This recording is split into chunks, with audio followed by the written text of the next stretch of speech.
Mes salutations sympathiques. Désolé si ma tenue vous indispose, étant donné que je suis pas rasé puis mes cheveux fondurent un peu, mais on passera pas de temps là-dessus. Ce que je voulais dire, que vous avez déjà observé à travers le Québec, le Canada, c'est que nos gouvernements ont préféré investir dans les grandes sociétés multinationales pendant la pandémie.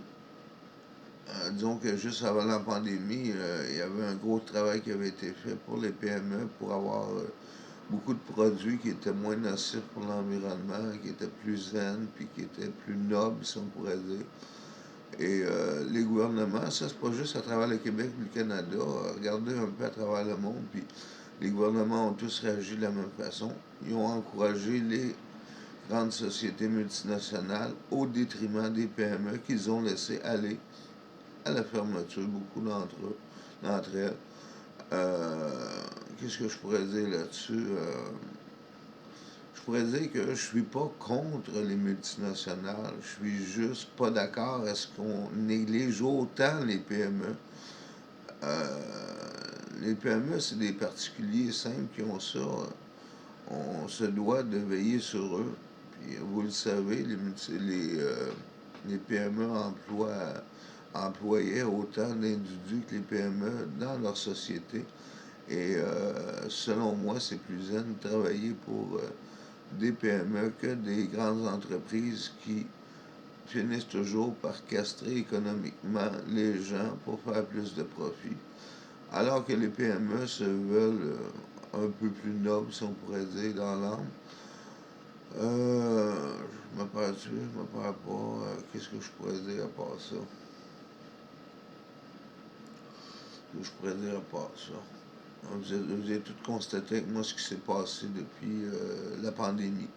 Donc, mettons encore nos vieux partis et bâtissons sur du concret.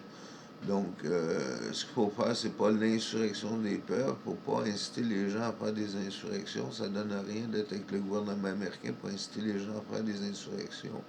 Ça crée beaucoup de lacunes et de perturbations. Plutôt que d'engranger une union collective vis-à-vis des buts communs, entre autres contre le réchauffement climatique. Vous avez vu le rapport du GIEC.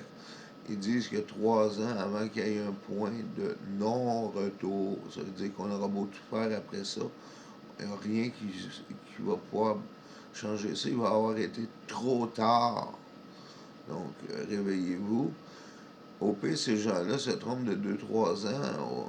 Au pire, donc, c'est des professionnels. Il faut les écouter. Faut pas faire comme avant la pandémie, puis ne pas écouter les professionnels, les gouvernements. Écoutez les professionnels. Vous êtes bouchés ou quoi? Bon, faut pas que j'entre dans le négativisme, mais ils sont bouchés à maudit, les gouvernements. Il y a 8 ans, je travaille sur les réseaux sociaux, ils font rien de ce qu'on leur dit, puis tout va de plus en plus mal, on dirait, en tout cas. Je veux pas être négatif, mais ils font pas bien leur job, selon moi. Arrêtez ça là-dessus, on va essayer d'être plus constructif que ça. Donc, pas l'insurrection des peuples, mais que les peuples mettent en place des gouvernements, des nouveaux gouvernements qui ne soient pas liés directement avec les multinationales. Les gouvernements doivent être libres de pouvoir aider les PME justement et pas injustement. Bon, j'ai fini mon petit mea culpa. Salut.